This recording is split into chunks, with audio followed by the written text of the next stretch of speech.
शरद पवार यांच्या राष्ट्रवादीची बेरोजगार बाईक रॅली आहे। बेरोजगार मुद्द्यावर ही बाईक रॅली निघाली आहे। पक्ष कार्यालयापासून ही बाईक रॅली आहे। जिल्हाधिकारी कार्यालयाजवळ रॅलीचा समारोप सुद्धा आहे।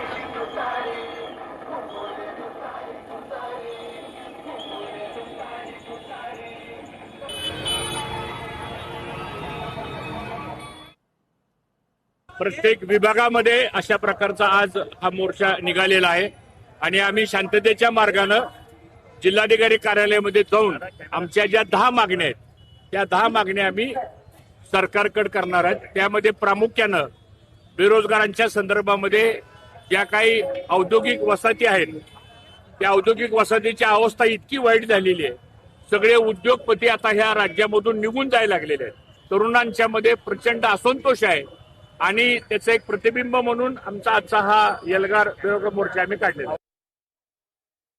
बेरोजगारीच्या प्रश्नावर आता शरदचंद्र पवार यांच्या राष्ट्रवादीचा मोर्चा आहे।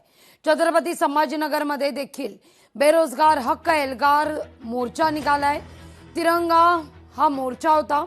मोटारसायकल वरून या ठिकाणी अनेक जण या रॅलीत सहभागी होते।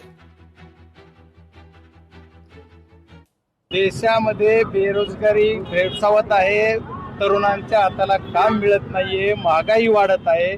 या संदर्भात तरुणाईला कुठेतरी रोजगार मिळाला पाहिजे। या अनुषंगानं मराठवाड्याचे केंद्रबिंदू असणाऱ्या आमच्या छत्रपती संभाजीनगरमध्ये आज आमच्या पक्षाच्या वतीने एल्गार आम्ही करतोय आणि हा शासनाला आम्ही भाग पाडणार की आमच्या या तरुणांना न्याय मिळाला पाहिजे। लोकशाही मराठी ऐका, पहा, जागरूक रहा।